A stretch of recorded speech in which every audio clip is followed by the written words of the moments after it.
He doesn't have to have probable cause if a police officer sees evidence of a crime. I believe, and many others believe, there is an evidence of a crime, of a murder times 3,000. And I'm motivated to do something about it. So are many others. We do have probable cause. Eyewitnesses of the controlled demolition, city workers, Barry Jennings, videotaped statements of firefighters backing people away prior to the collapse of Building 7, videotaped evidence of a countdown prior to Building 7, audio explosions heard by eyewitnesses. What else do we have in terms of probable cause? Well, easier to refute, but nevertheless evidence we call anecdotal. Larry Silverstein's statements. Bullet. Barry Jennings and Hess arrived at the emergency offices of emergency management, floor 23, at Building 7 at 9 o'clock. They found it empty. It was evacuated at 9 o'clock.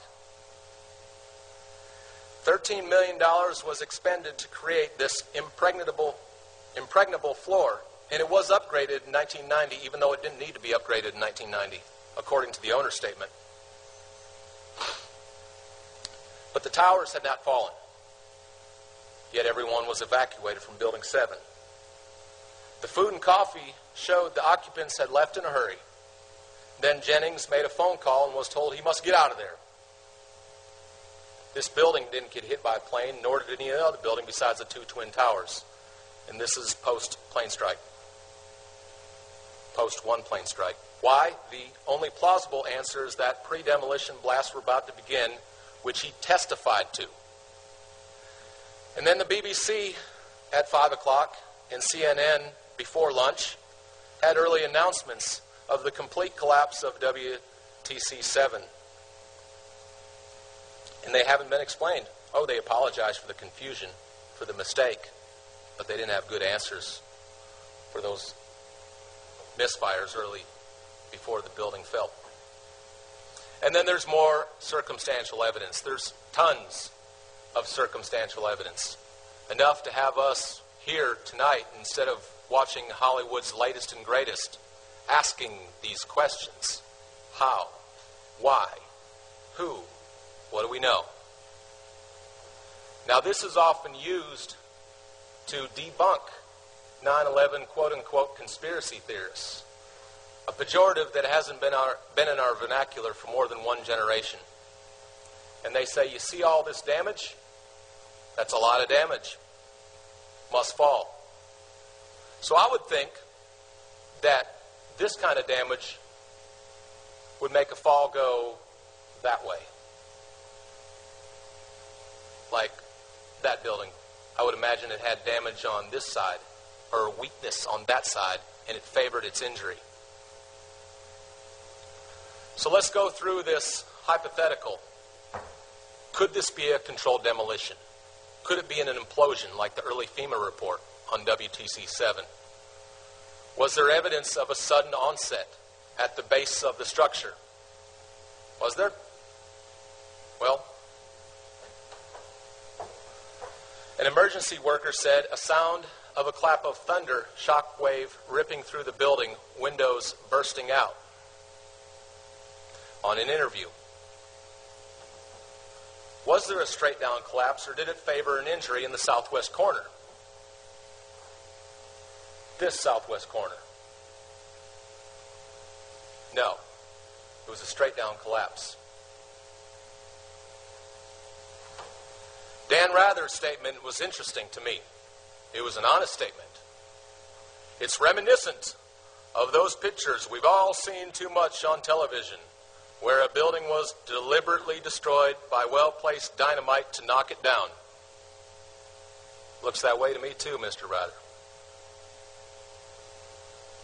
It was a straight down and symmetrical collapse, suggesting symmetrical damage, suggesting uniform damage.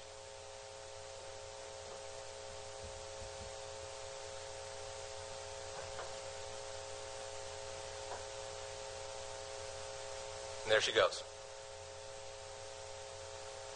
Now, this is what NIST has given us to look at and to bow to and worship. Now you see some elements in here, some elements that are grossly distorted. But it was this area of this building that gave absolutely no resistance for 2.25 seconds. It was like this wasn't there. Now, I'm not an expert on buckling theory, and a lot of our buckling theory comes from a German named Euler. And his equations, which we now numerically integrate in computer software, are what's used in a lot of buckling theory equations. Buckling takes time. Buckling's not easy, especially when you're dealing with members an inch or thick more. But what we're supposed to believe is that somehow these members that they're showing that are grossly deformed offered no resistance for 2.25 seconds. An amazing leap of faith.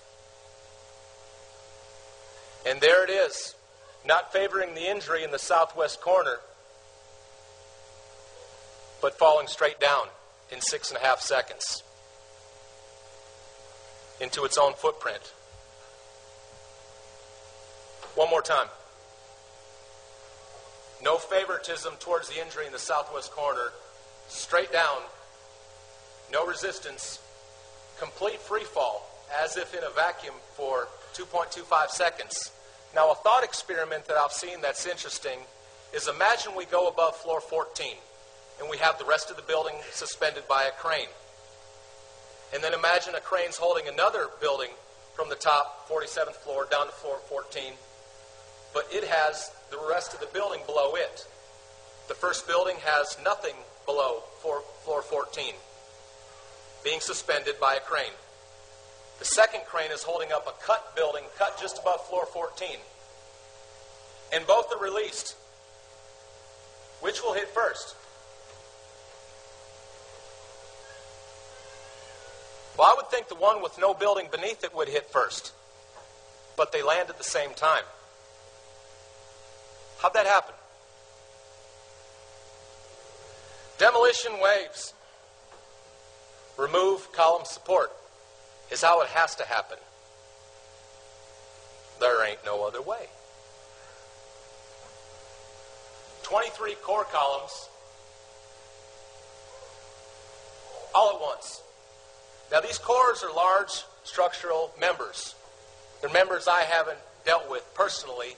I haven't dealt with AISC, American Institute of Steel Construction, jumbo shapes.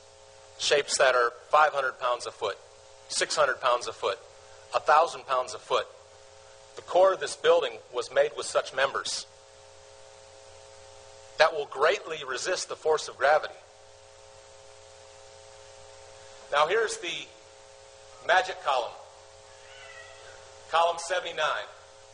The Achilles heel, I'm told to believe, of World Trade Center 7. The working hypothesis is based on an initial local failure caused by normal building fires, not diesel fuels for the generators. Debunking websites love to point out it was diesel fuel. It was diesel fuel. That did it. It fed the fire, weakened the beams deflected from the heat, and the whole thing just came down. Now again, the building owner, and I'm repeating this point, but it's an important one, the building owner at one point spoke in a way of just overflowing puffery to the New York Times of how strong his building was, the Salomon Brothers building, how over-designed it was, how it was designed with the intention of opening up at different points per the whim of its tenants. But then they further upgraded it to withstand the opening of floors anyway, despite all that. Yet, NIST tells us, bad design. Now here's rare access to the inside of Building 7 at the magic column.